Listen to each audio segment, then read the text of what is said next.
episode of Flash Fiction. Fiction done fast. You would not believe the day that I have already had. But it started with getting up at dawn to try and change a tire. An activity that was not completed until a few minutes ago.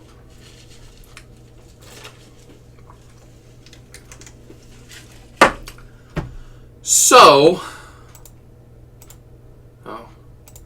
I figured it was late enough that I should just start this chat working. Hello there. Is it working? Is it working? No. There it is. Okay. Oh my gosh. Okay, so we started a little bit before I was entirely prepped. So, if you give me half a second, I need to turn on a fan, open a window. It is broiling in this room. Maybe I should grab some water while I am at it. So we're going to do the thing where we let a couple people roll in, as per usual, and then I will explain this tire situation. Because it shouldn't have been that difficult. You know what I'm saying? Okay. So we got a window.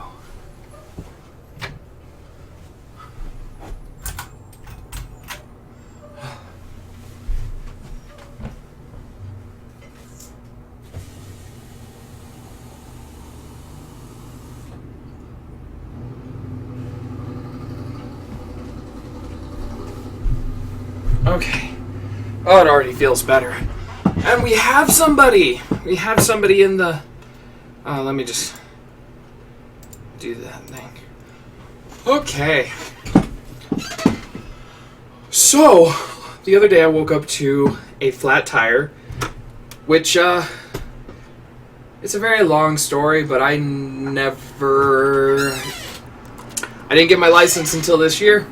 I never had to change a tire. So this is all new to me. So I get up this morning, try and take care of it because fiance had work at, she had one job that she had to walk to at like 8, and then the other job she had to walk to she had to be there by 11. So I was like, okay, cool. I will fix the tire and then I'll come pick her up and drive her to work. Turns out, so having never done this before, I had to call up a friend, Cthulhu from the chat actually, wonderful person, and I call him up on video chat, he walks me through it, and I get the spare tire on, and it's flat. So what I end up doing is taking the regular tire and rolling it all the way down to the tire store, hanging out until it got fixed, and then rolling it back home and putting it back on my car. I'm tired and I'm late, but I'm here. Therefore, we're going to do some writing. Got soda, got water, got some fresh air, got covered in dirt and grime and stuff, and that's okay. In an ideal world, I would have had the time to... In an ideal world, I would have had time to buy a new goddamn chair. Okay. See, the thing is I don't know what is wrong with it. So it's really challenging to fix it.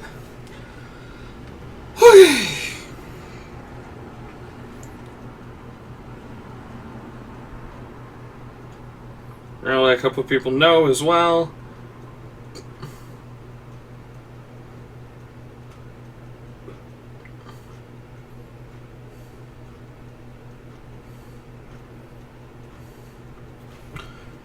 Okay.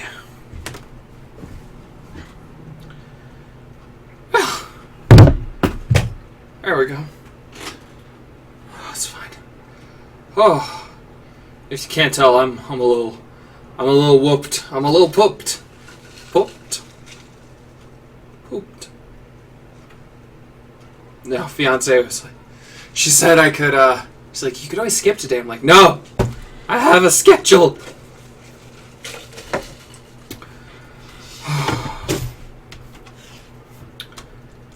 So, I guess I will just... Oh my gosh. Well, first things first. We're gonna... Hello there! Scarlet Fury, did you hear the whole tire story? Or did you just get here?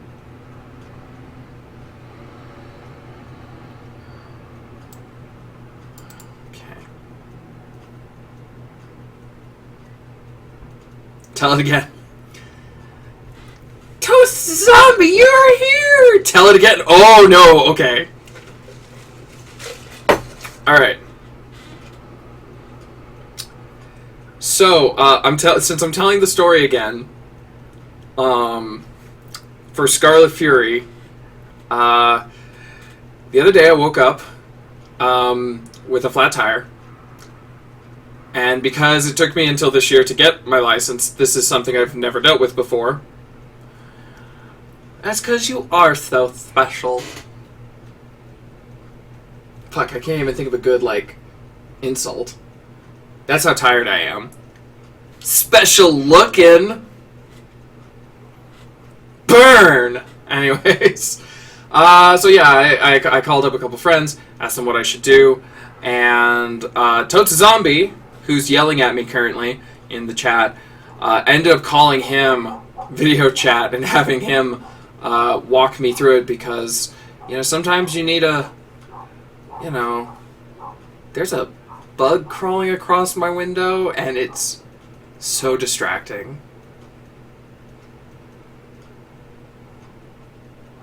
Hey, bug. Hey, friend. How are you? Anyways, where was I? So, I had to call up my functional, name him Richard. Alright, Dick, you got a name. So, called up Totes Zombie. He walked me through how to put on my spare. And the spare was flat. So, what I ended up getting to do was roll my tire all the way over to tire place? It's like tire is just the name. So, yeah, I just rolled the tire there, waited at the bookstore where I work, which is just up the street, it's not too far. I waited, and then I rolled the tire home, and then I put it on. And now I'm here. I'm tired. I'm also probably a little sunburned, because I really didn't think that through as well as I should have. So, for all the lovelies who are here, have a heart. Except you, Totes Zombie. Don't bother. We both know it would kill you. Okay. Although I'm going to do one thing before I start. Where did I send it?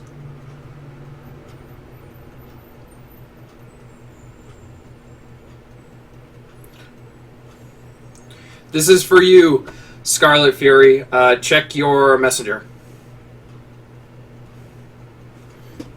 Oh shit, my phone's also.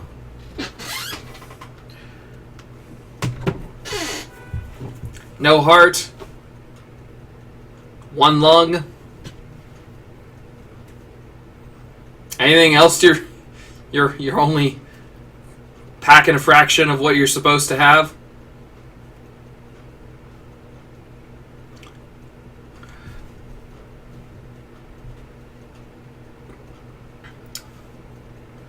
Okay. Well, while Totes a Zombie... Well, Totes a Zombie thinks up a clever comeback. And it will be clever because, like, I have faith. Oh, you can't tell me. Why not? Tell me.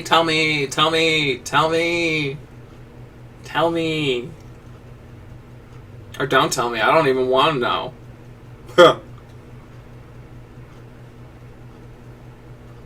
NC-17. I'm 28 years old. I'm fine. You can tell me. I don't know about Scarlet Fury. She's just a wee babe. Wasn't she like just like a freshman, right? Anyways, too young. Oh, but like my knees are like 45, so like, what if we split the difference? Oh, I'm trying to crack my neck. You'll always be a wee babe in my brain. It's funny because in my head, you are younger than people I know who are like actually in their like who are like 23. But because in my head, you will always be just like, honestly, in my brain, you're still a teenager. You have writing to do, but I'm trying to put it off. It was a long day. We're building up to it. All right. I'll do the thing. I'll read at least before this just becomes. I will. You will. You were 15. I thought you were like 14. Huh. I thought you were like 12. Are you a teenager?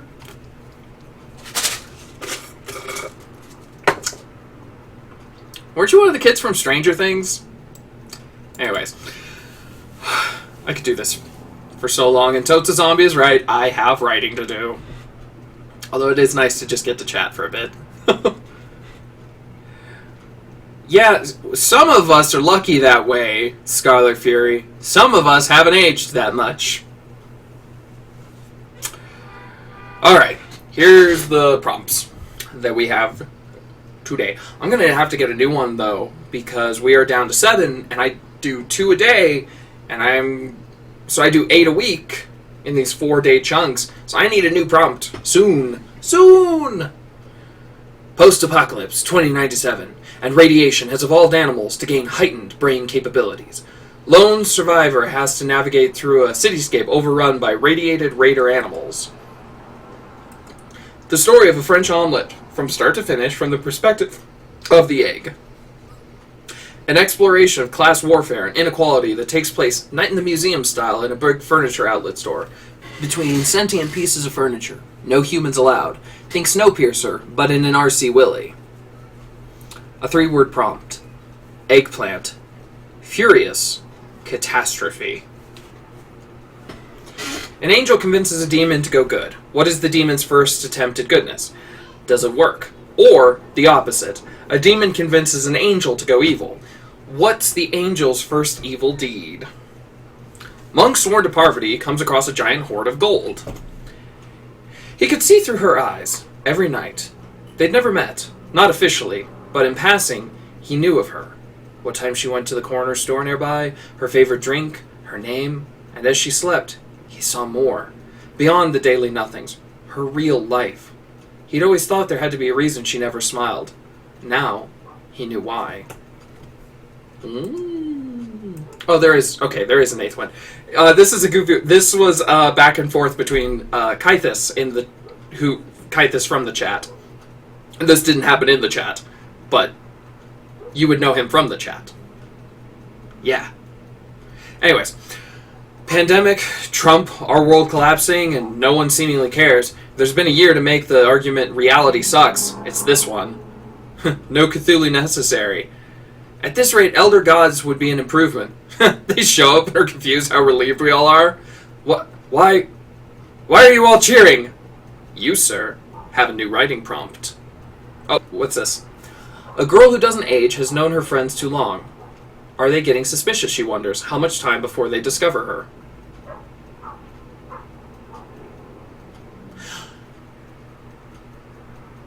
Scarlet Fury, are you trying to tell me something? Cause I'm suddenly suspicious. I say here, I'm suddenly suspicious.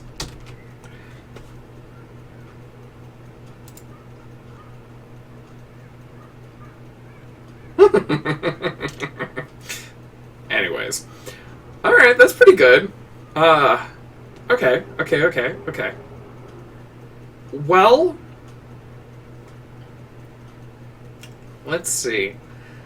I think today I'm going to start with, the angel and the demon.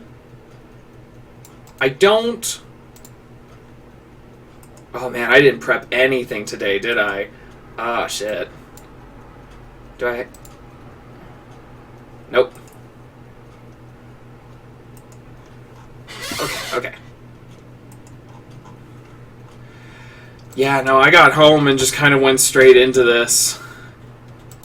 That's how much I love you guys, but also I'm neurotic and I have to, like, maintain a semblance of schedule and order. Otherwise, you know what? I don't know if Totes a Zombie is here is still in the chat. But, you know, just getting off the floor some days and having this to, like, hold on to as a reason to get off the floor. Oh, man, guys, I guess I don't really want to talk about current events too terribly much on the channel, just because, like,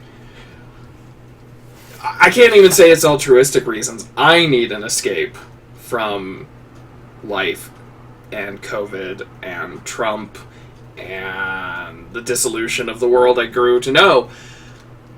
So, like, no talk, only write.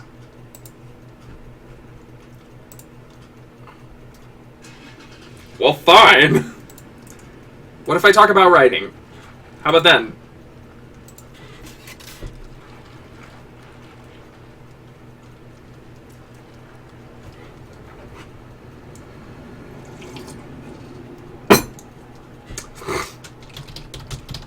Alright, so we're going to talk about some writing today. We're going to talk about 3-act, well, we could talk about 3-act structure if anyone wants to. It's not really my particular area. 3-act structure in Hollywood is really weird because basically the way I break it down is, so in Hollywood, Act 1 is the introduction, Act 2 would be all of these, and then Act 3 is basically just that. So whenever and this is the thing I've noticed a lot from kids who went and studied creative writing, is one of the big things we talk about is it's got to have a beginning, a middle, and an end.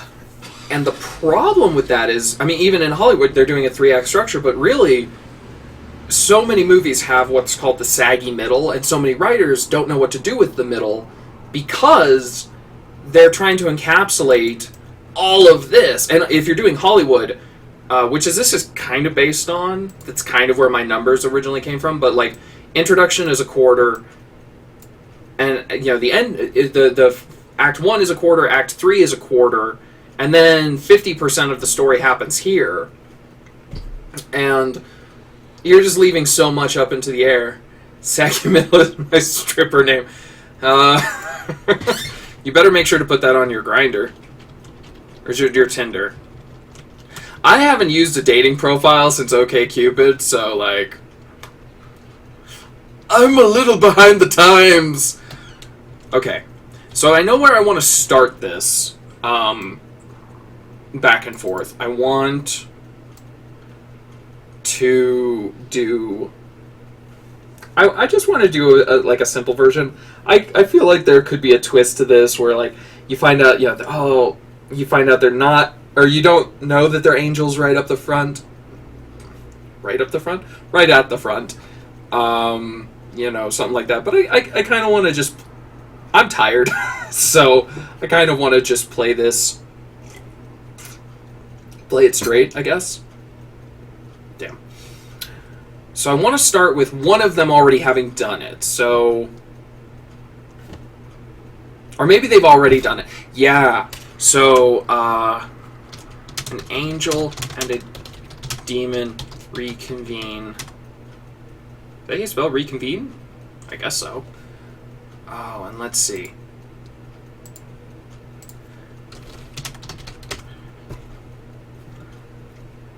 I want... Touch the trees. Urgent update available. We're gonna bring back... Whoops.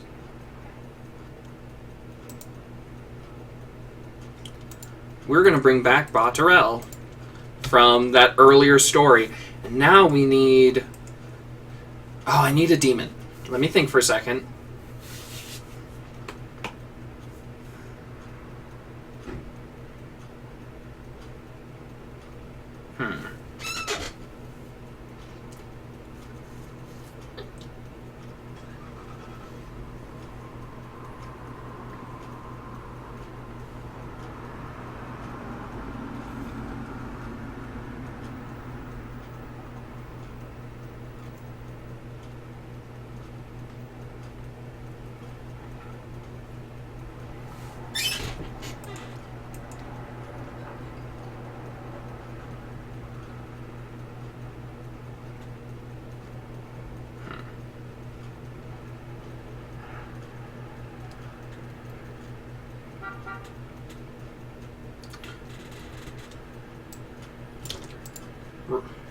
So, I was looking at this Wikipedia page.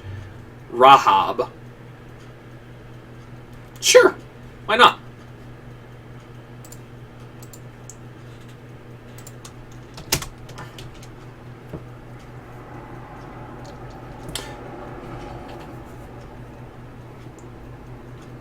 Okay.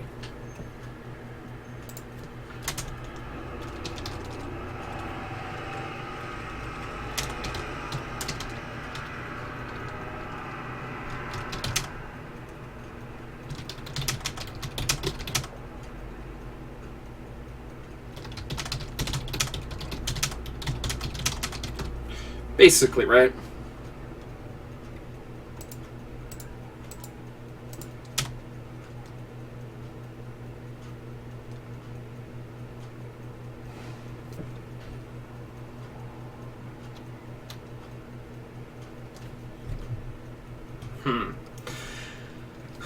Let's see.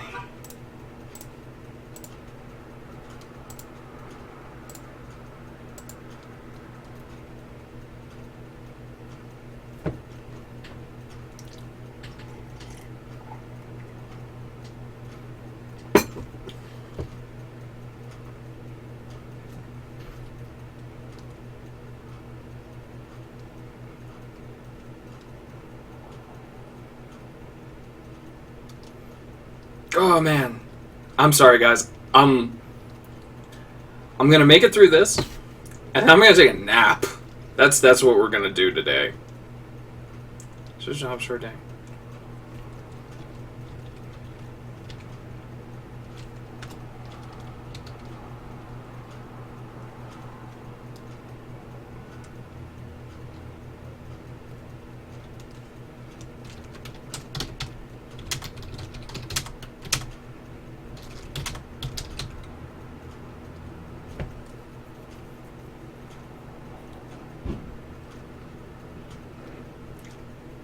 So kind of what I want to do, I'm just going to say it up front, is I almost want it to be that the demon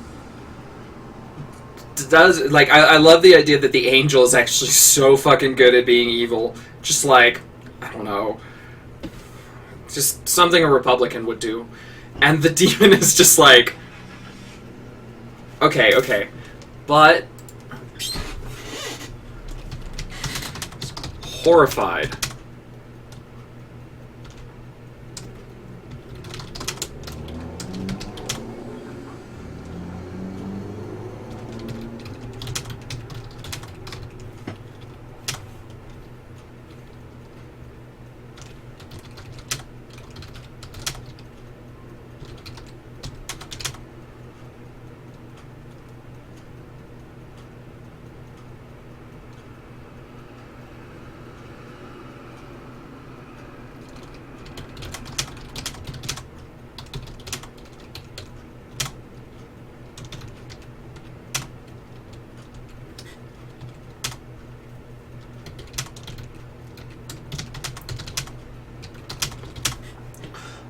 Okay, I think that's enough to get started. So we're going to comment that. We're going to do... Oh, dear.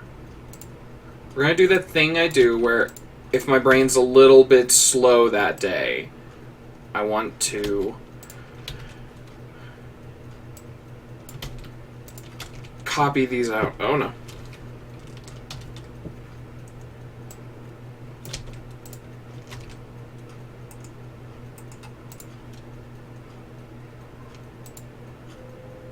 Okay, I want to change this. I guess I can change it here.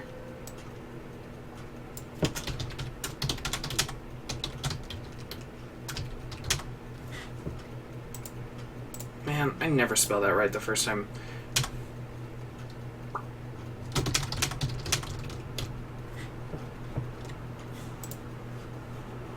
Okay, so an angel, Batarel, and a demon, Rahab, can reconvene after making a wager. Rahab is horrified by just how evil Batarel's actions were. Batarel defends himself and demands to know what good deed Rahab did. Rahab is embarrassed by his good deed, therefore...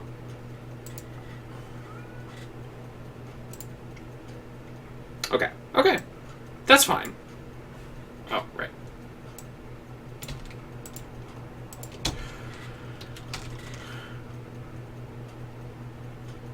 Oh, damn it. I made my toolbar go away.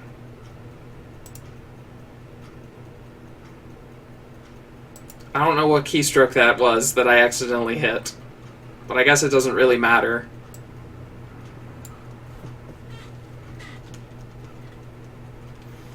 I'm also trying to... My first thought was, like, put them on a park bench, but that's very... This one I almost feel like I have to try... Like, this is so close to being, like, Good Omens. I'm trying to think of what these two characters should be doing that isn't any of the things that Aziraphale and Crowley do.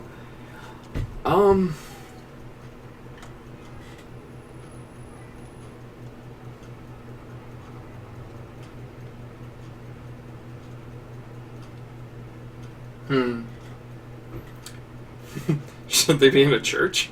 No. Maybe.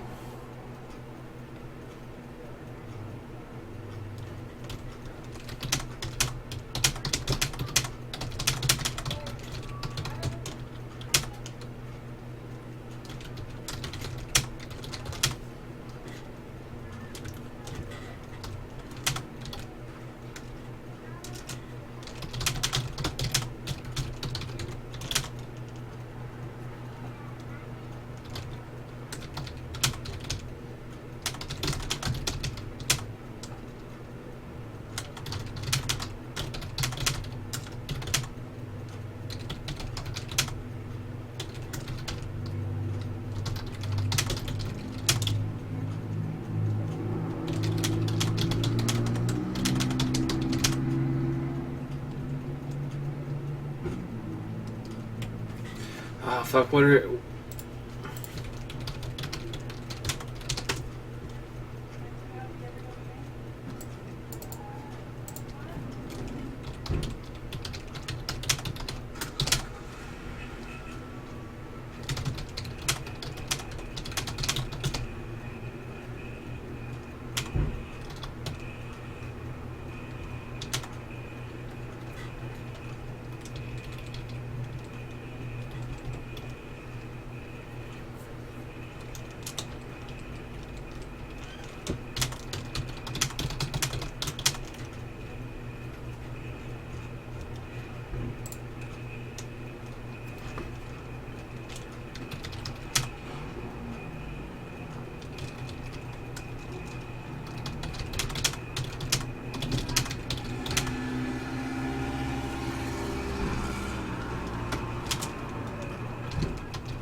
So I don't...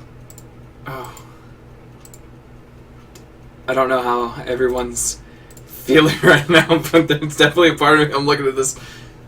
this little thing that I've written up. And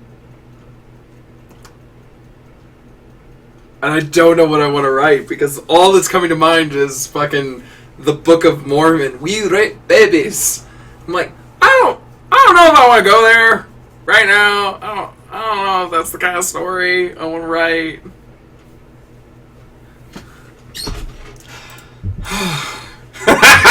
Nope, I know what I'm doing.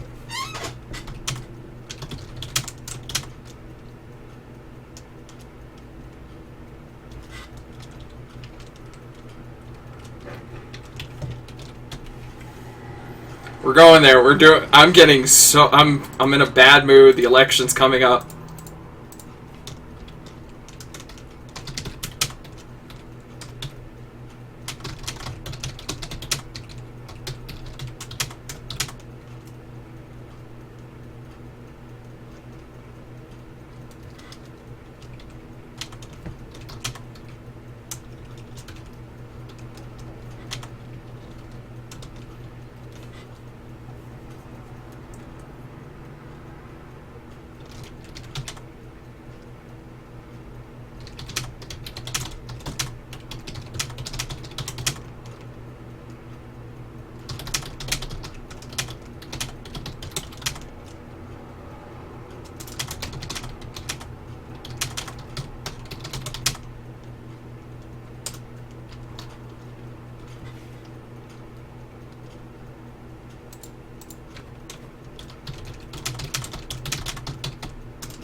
So I'm going to take one thing from Good Omens.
So, that didn't go the direction I expected. Scarlet Fury, if you're still floating around, this was your prompt, I believe.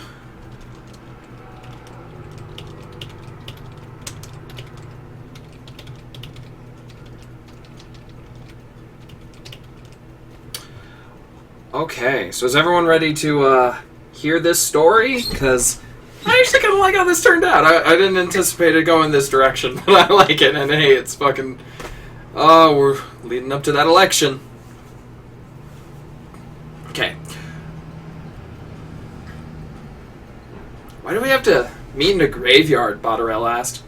It's a church graveyard, Rahab said with a shrug, taking a swig of his lukewarm gas station coffee. Can you think of a better demilitarized zone between your side and mine? Didn't think so. Botterell pulled his coat tight. This winter was brutal. Guess it depends on how many of these guys went to my side when they died. Rahab didn't smile. So how'd you do? That's it? How'd I do? I'm the foulest hellspawn ever spat forth, and you ask me, how'd I do? Yeah, Botterell said. How'd you do? Unless you want me to go first.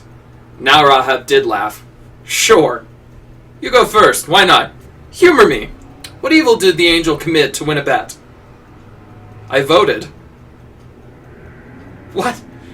In the presidential election? So, Rahab went pale. You voted for him? For one of our guys? What are you, a lunatic? A lunatic who's in it to win it? Come on, you didn't think I'd go easy on you, did you? No, but, Rahab sputtered, I didn't think you'd help usher in the adversary, destroyer of kings, angel of the bottomless pit, prince of this world, and lord of darkness. I didn't realize the Antichrist was running. Well, not directly, no, but he paves the way. Gets the tarmac ready for liftoff. Sets the stage. Yeah, I get it. Look, you got your feathers all ruffled. Tell me, what was your good deed? Because I'm suspecting I won the bet. What good deed did the demon do? Rahab pulled himself up. Well, if you must know, I voted. You're kidding. You're kidding me, Botterell said. You voted for the other guy? Damn. So it's a wash. Oh, no. I also rescued this cat from a tree. Rahab pulled a kitten from his coat. I win.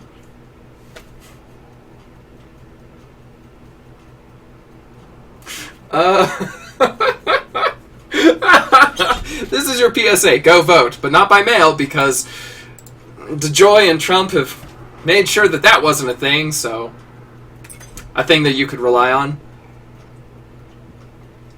Anyways, so the story doesn't really come down on one side or another, but I will. Fuck Donald Trump.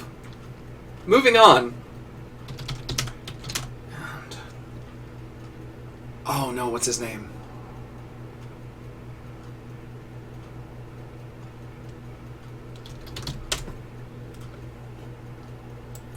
So, by the way, I just want to say, oh, can I find a picture? Can I find a picture? For anyone who has ever watched The West Wing,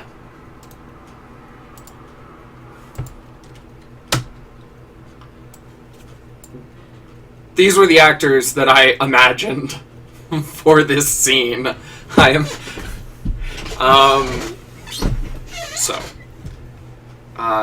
Bradley Whitford and Richard Schiff as an angel and a demon. And I think that would actually absolutely be wonderful. So, what'd you think, Miss Fury? Is it everything you dreamed it would be?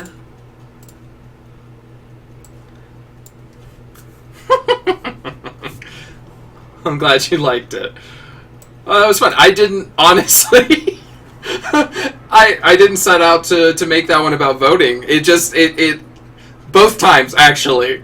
I was planning on the kitten, and I was like, okay, so the demon's gonna, like, rescue a kitten. Something super small and mundane, right?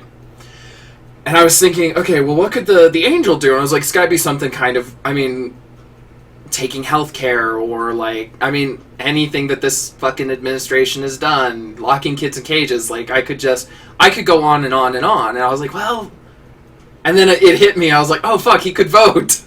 And then when I was like, oh, is he gonna go with the kitten, or oh no, he votes for the other guy? So yeah, it's a cosmic wash. I really like that. And yeah, I love the idea of Toby Ziegler and Josh Lyman from The West Wing, you know, basically as angel and demon. I know it's maybe a little not. Oh, I don't know where to put. I don't know how I would put it. I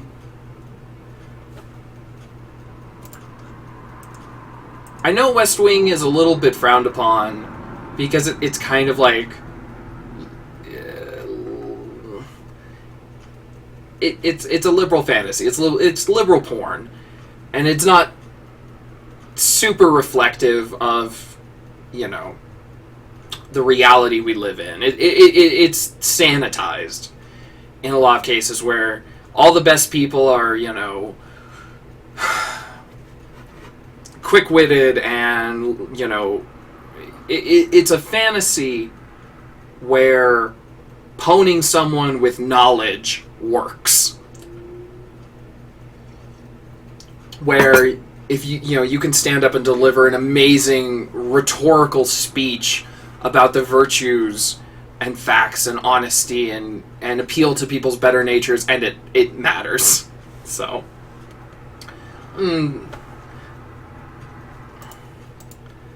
and I don't know what to name this one. I'm trying to be better about naming them, but I'm also not trying to force it, so I think we're going to let that one sit for a minute, and maybe a name will pop out to me at a later time. Let's see if it loads. Oh, that's...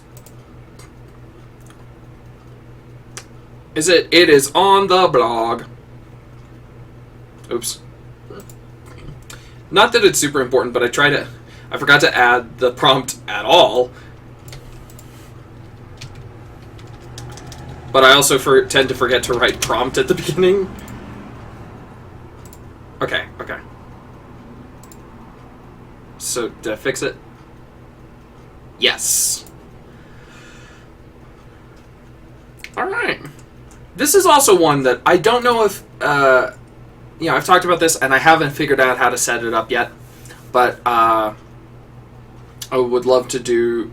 I don't necessarily want to do a sequel to this one, although this is technically a sequel. This is a character that I've brought back from one of the previous stories. The Botterell the Angel. It's apparently, as played by Josh Lyman, Bradley Whitford. For anyone who doesn't know, also, he was in Cabin in the Woods and Get Out. He was the father. I would have voted for Obama 3 times if I could have.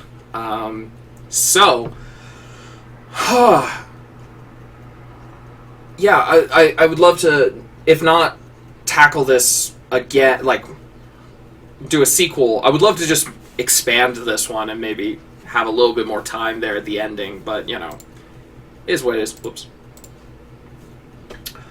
Okay.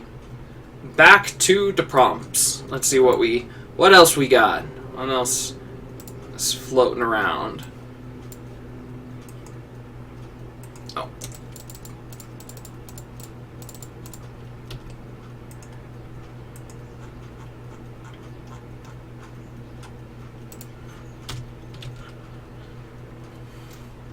Also, hey, we hit 30. That's another milestone. I guess.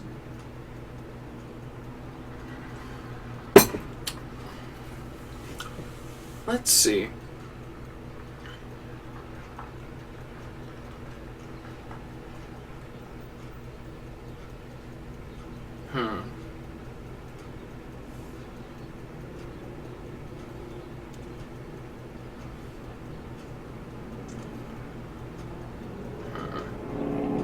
So I like this Girl Who Doesn't Age one, partially because that is, like, at least partially the plot of The Invisible Life of Addie LaRue. It's not the main part, but she is immortal. so it would seem. Actually, Scarlet Fury, if you get the chance, this book is wonderful. It's about a girl from, like, the 18th century? Oh, come on. And I'm not that far into it. It's, 1720s. And she basically makes a deal with, what are they called? The gods who answer after dark. The gods that answer after dark. She basically makes a deal with one for her soul, and no one remembers her. Like, you know, as they meet her, the minute she walks out of the room, they forget about her. Her family, her friends, and now she's also immortal. So it's the invisible life of Addie LaRue as she kind of goes through life, you know, as the permanent spectator. And again, I'm not that far into it, but I think based on your prompt, I think you'd really... I mean, I think anyone would really like it. It's a beautiful book so far. V. Schwab is one of my favorites, but... Okay.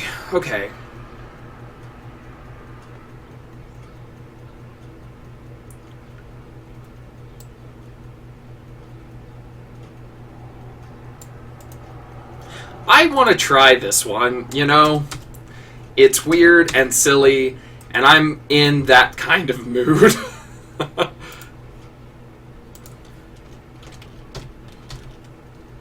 So, I'm gonna, actually...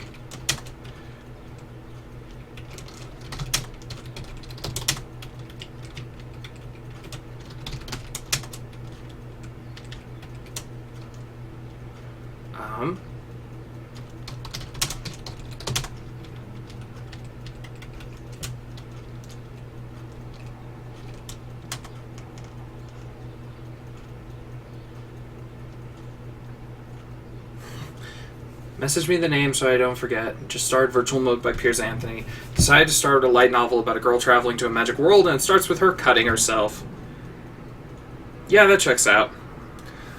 As I've gotten older, I feel I have some mixed feelings about Piers Anthony. Some of his stuff is a little...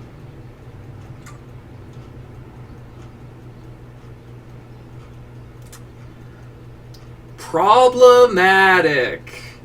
To fall back on a word that's doesn't carry a lot of weight, but does carry a lot of weight. What did I just hit?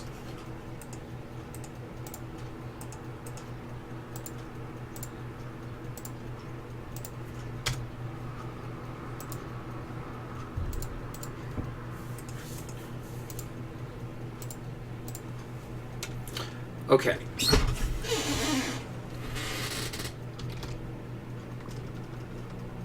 I believe that. Like, one of the things I've noticed about, how would I put this? One of the things I have constantly tried to keep in mind as a writer is how much of your ass you show on the page. So, like, not every person is going to be kind of frothing at the mouth. I mean, even Terry Goodkind was super, super polite and super friendly when I met him. And the man had just the worst reputation in his wake, you know? Where if you just looked up Terry Goodkind as an asshole, there was no shortage of just examples, whether it was just things he said in interviews or the time that he, like, called out and, like, trashed his cover artist on social media, like a guy who was just hired by the you know, the publisher to do a job, and like, but like I feel like the deeper you look at when you actually take that look at a person's artwork, here's a really pertinent example to 2020. Honestly, when you look back at J.K. Rowling's writing, you kind of... It's almost retroactive. Her being such a shitbird the last year or so. I mean, a lot of people were already calling her out long before this, but once she, like, outed herself as a TERF, you start to look back at the Harry Potter stories and you're like, I'm suddenly seeing things in a new light. It's that moment where it clicks and you go, I don't... These views, or proto-views, things that would develop into where they are now, were there already. The seeds, you know? And... yeah, that's something I try to be conscientious of about the things I write, and you're never gonna, you can't erase yourself from your own stories. So I'm not advocating that anyone do that. It's just, I guess it's just an occupational hazard that your good and bad sides are present in equal measure. And that's a big reason why when I write, I like to write for, I like to do, I do workshops for my novels. Totes a Zombie was a part of the last workshopping process. He was wonderful. And part of it is that I hope that if there's anything in there that I didn't intend to be there, if there's any, Shane, here's an example that may be innocuous. It might not be, though. But in Joss Whedon's Firefly, going back to 2003, but a fairly popular show that most people will know the reference, you have this fantabulous future, right? 500 years in the future, we've left Earth. We're, spread across this new system. The only two governments that survived are America and China. And so people speak, Chinese, which is cool. There's no Chinese people in the cast. There's not really any Asian people in the cast either. So,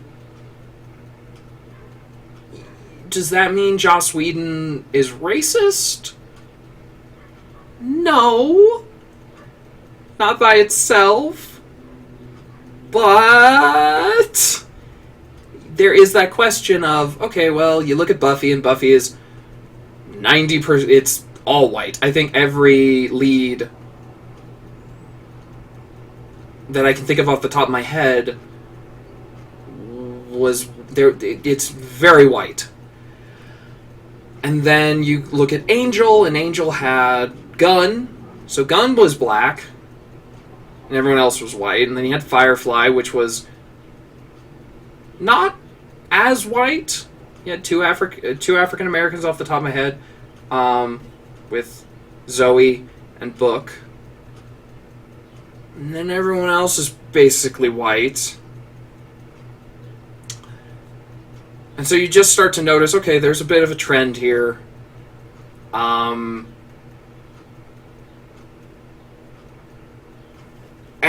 does that, is that trend there? Does it mean anything? Here, one last example, and then I'll actually move back into what I'm supposed to be doing right now. One last thing before I drive everyone away, is this. Patrick Rothfuss, I love his books. I've enjoyed a lot of his blogs. He talks about feminism a lot, and if you actually look at The Name of the Wind, there's a majority of the characters, by a wide margin, are men. Most of the men have a much more prominent role in the story, and most of them also have names, which is also a thing that doesn't happen for a lot of the women in the book. But at the same time, Patrick Rothfuss has come out and talked about the importance of feminism and representation and all of this stuff. So, unconscious biases, an accident, just the privilege that comes with not having to think about it. That's also a thing, before you start throwing around sexist or racist, it's totally possible that this person, and in 2020 it's harder to excuse that kind of behavior, but this person might not have thought about it. I was talking about that with my fiance just a couple hours ago. This idea that, if you've gotten to this point and you just don't, you haven't questioned your beliefs, about, just anything in general, but the last 4 years have been very tumultuous, and if you started 2016 and are ending 2020 and you haven't examined your beliefs or changed your opinions about, anything. And I know people who are like that, where they just haven't had to. Nothing that's happened in the last couple of years has directly affected them in a concrete enough way for them to have to sit back and go, oh shit, maybe I was wrong about some things. Those people exist, and that is a hell of a privilege to be able to get through the last 4 years and not have your mind changed about anything.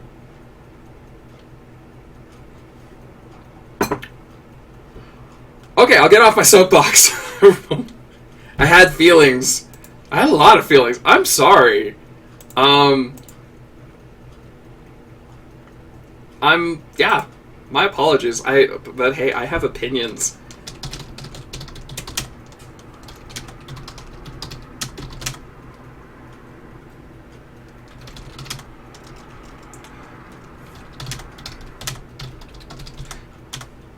That's not how you spell bulletin.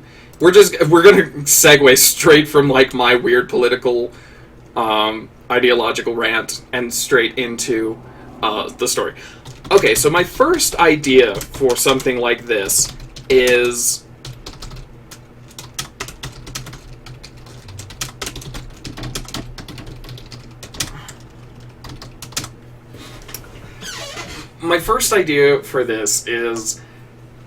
doing it like a news broadcast. So actually, I kind of like this idea. I kind of want to do a trick. Scarlet Fury, you would remember the very beginning of the action movie that we made together back in just after high school, after I graduated high school. Me and Dune Harper. It's a little thing, but it was the flipping through channels, and the channels actually say a message. I don't want to do that, but this is what I'm imagining. Anyways. Maybe pointing out the reference wasn't necessary, but I did it anyway. Too late to take it back now. We're doing it live! I don't know if today's stream just has a wildly different energy than usual. I'm holding on, guys. I'm holding on. Oh, flashbacks. We should do a sequel. I have bad knees now. I can't fall off of shit as much as I did, but, could be fun. Okay.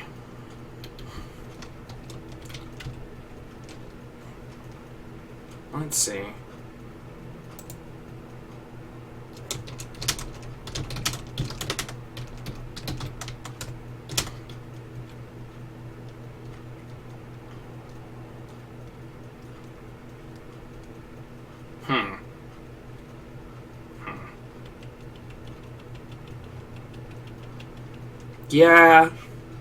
Yeah. I don't know, Lil Druid, if you're still floating around in the chat. I think I showed you that action movie that we made. Scarlet Fury was in it. She had a fairly small role, but I think you were on set with us a fair amount of the time while we were just regularly injuring ourselves. So...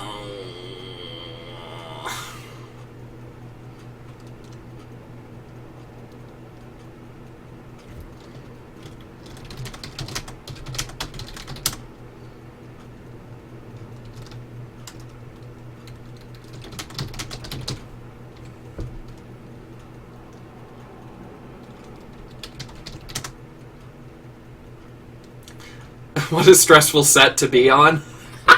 Look, okay, you've worked professionally in the industry.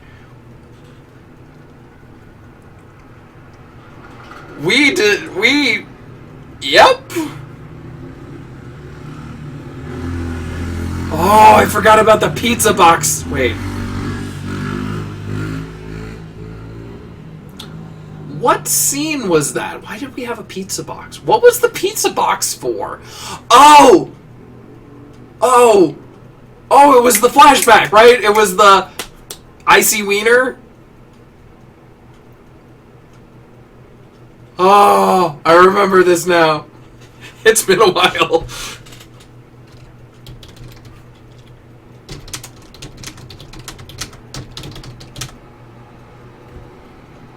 Delivery for Icy Wiener. I didn't know at the time that was a ref. That joke was just lifted wholesale out of. I don't know. Family Guy, Simpsons, one of those.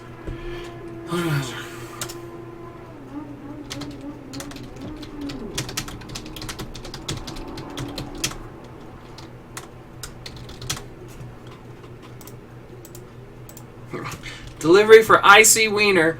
Oh, come on! And then your fucking boy, just that hysterical hyena laugh of his, just that like, and then like slammed his head into the glass.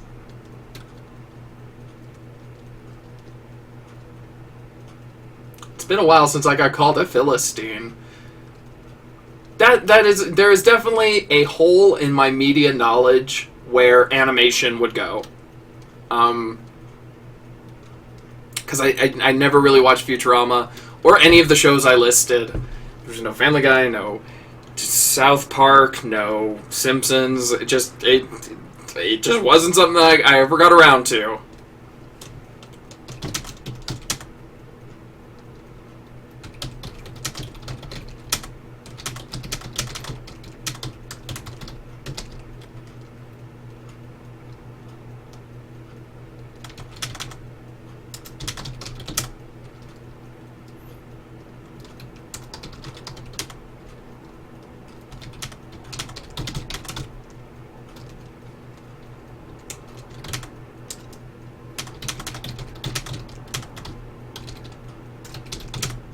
Nope, I still spelled it wrong.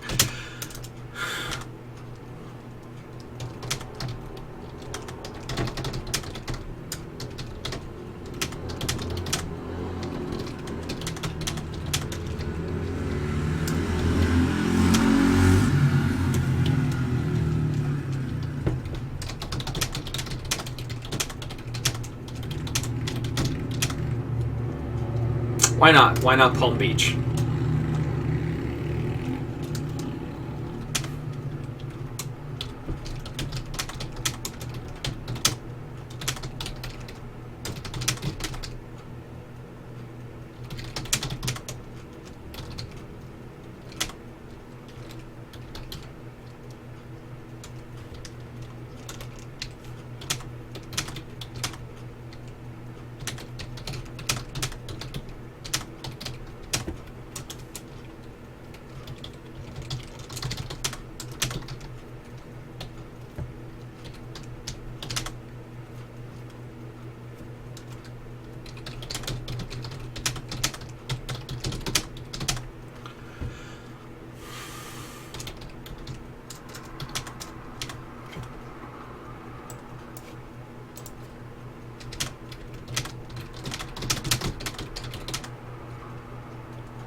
Can anyone... I haven't checked in a bit.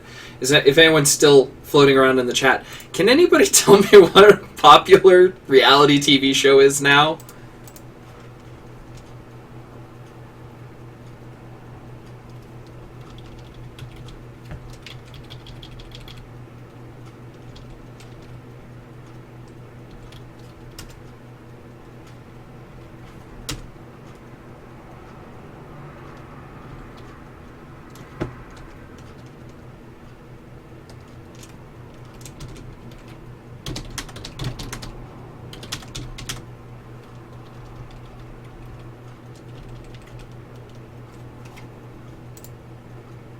Same. Is Masked Singer still a thing?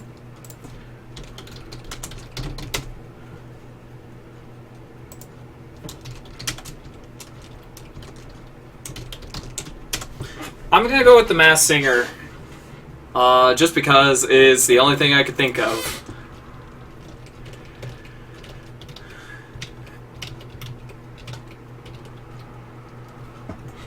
Okay, here we go. Here we got the story for the day.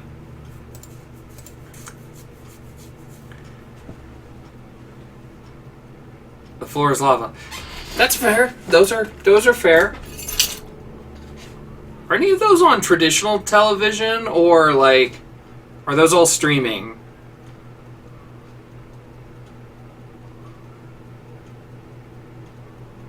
The live feed I have of your room. Oh, shit! This suddenly becomes meta every...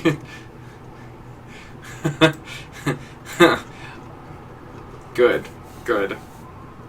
I need to clean. It's not too bad. Like, honestly, it's not. It could be far, far worse. So... The Bachelor. I thought of The Bachelor. Should I just do The Bachelor or The Masked Singer?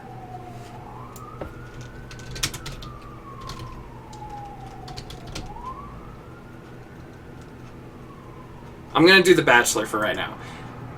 You guys can hash that out in the chat while I'm gonna read this through, alright? The TV screen flickered and cut to a new studio and an overly primed man and woman. This is a breaking news bulletin.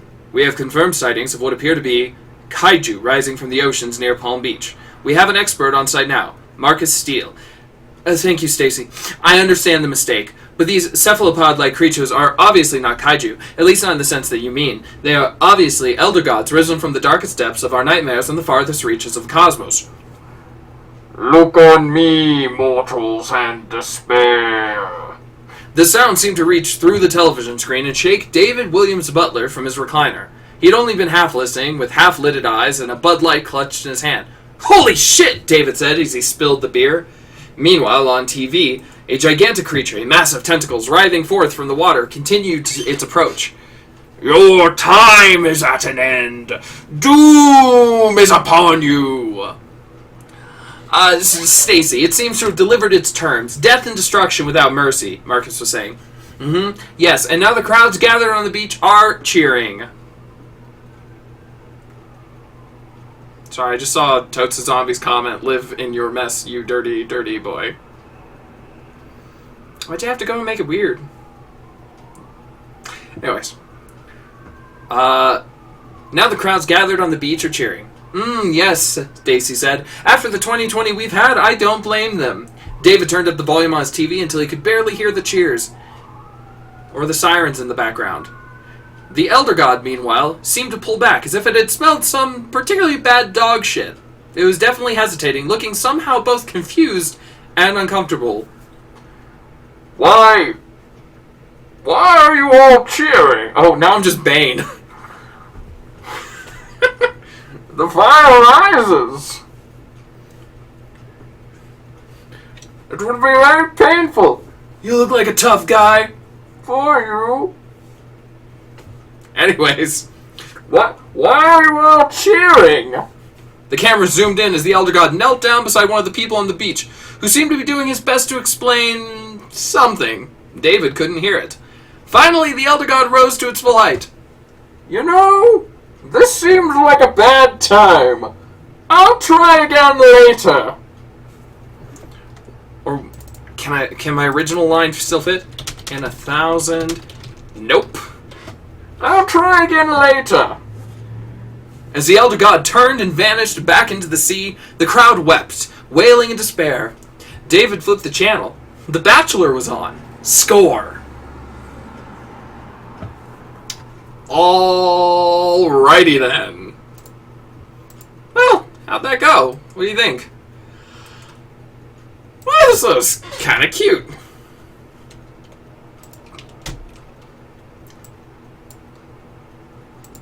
I mean, insofar as stories about, you know, such things can be cute.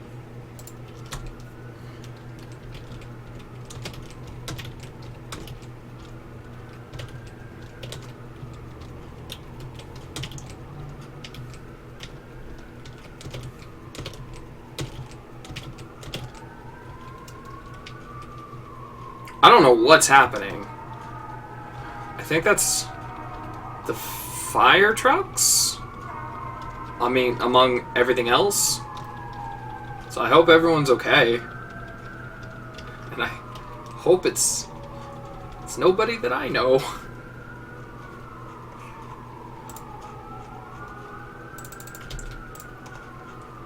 Okay.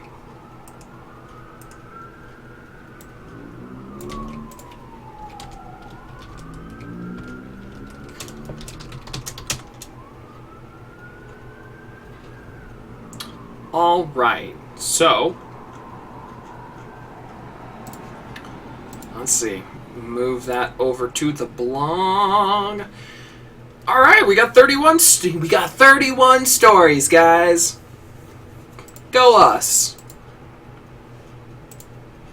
Not too bad. Oh, I just saw. Incredible. I like it. I'm glad you guys liked it. I did too. I thought that was cute. You know, and I mean, I've been right here since it's the spoopy season. I've been reading a little bit of Lovecraft. I've been reading a little bit of Grimm's fairy tales. Oh, come here. And a little bit of Edgar Allan Poe. So, not too bad. Not too bad at all. Okay. Well then. We got our 2 stories done. We were a little bit late today. We went a little bit long today. Because I was a little bit out of it. Oof, Grimm, those are interesting stories. Right?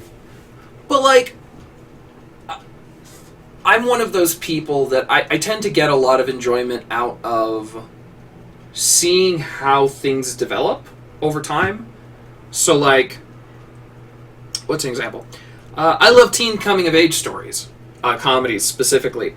And one of my favorite things is I once did a movie marathon where I watched The Last Picture Show, which isn't really a comedy, but it is about a group of teenagers coming of age. And then, like, American Graffiti, which the tagline of that movie is, "Where were you in '62?" And then fucking... But it was made in, like, 72. And then Fast Times at Ridgemont High was, like, also it was made in, like, 1973. Breakfast Club was 85. Then you've got, I mean, some others like Ferris Bueller and stuff also around that time. Can't Hardly Wait was 1998, and then we get, like, Easy A in 2010. And I don't really know what Generation Z, what kids graduating high school 10 years later, what movies, well, not that there are any movies right now, but what movies they'd be looking to and go, yeah, this totally represents my experience, because you can kind of see how being a teenager changed and what mattered and what didn't matter, at least as far as Hollywood was concerned, but whatever.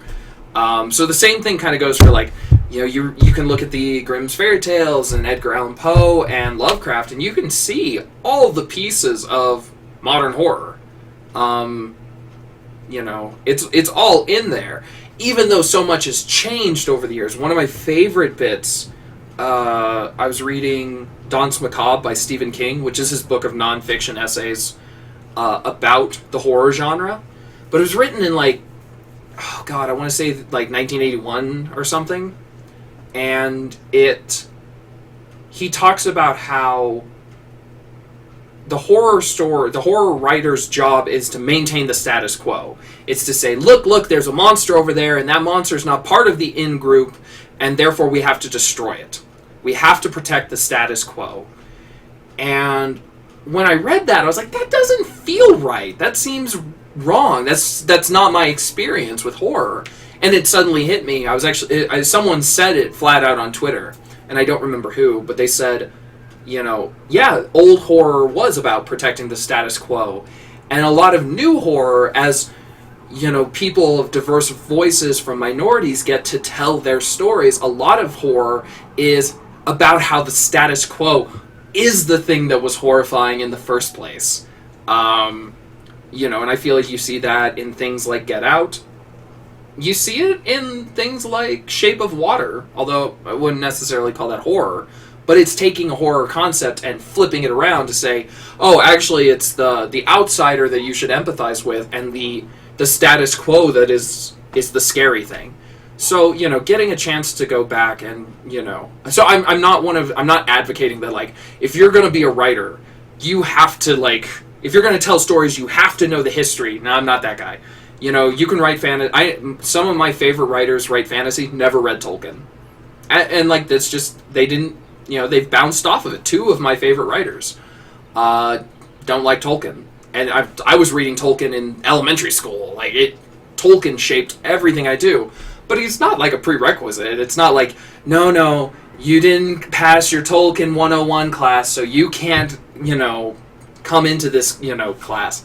No, that's bullshit. Like, that is not a requisite, necessary to tell a good story or be a good storyteller. And if that, if Tolkien wasn't lighting your fire, then don't force yourself to, find the stories that do excite you and use those as inspiration to use those to become inspired and go off and tell your own stories. So, and I guess I'll end on this note, since I'm in kind of a talky mood today. Just tell your stories. It doesn't matter if you spent most of the day, I'm still covered in dirt and grime from pushing a tire up and down Cedar City, the town, damn it. Up and down my town, and, fuck it. Like, I still sat down, I turned out 2 stories. I wasn't in a mood. I didn't want to stream today, and I think that's why I talked so much. I didn't really want to, and then, honestly, I really like both of these stories. But you just gotta, do it, and you gotta kind of trust in your own ideas and your voice, and just keep going. So I guess, here's hoping tomorrow will be a calmer day, because, I should be back tomorrow, and... yeah, just keep swimming. Although, we've also kind of canceled Ellen, too, so, No heroes in 2020. Alright. Damn it, that suddenly took a dark turn. Nope, that's all I got. That's all I got to say, it's all I got to write. Bye!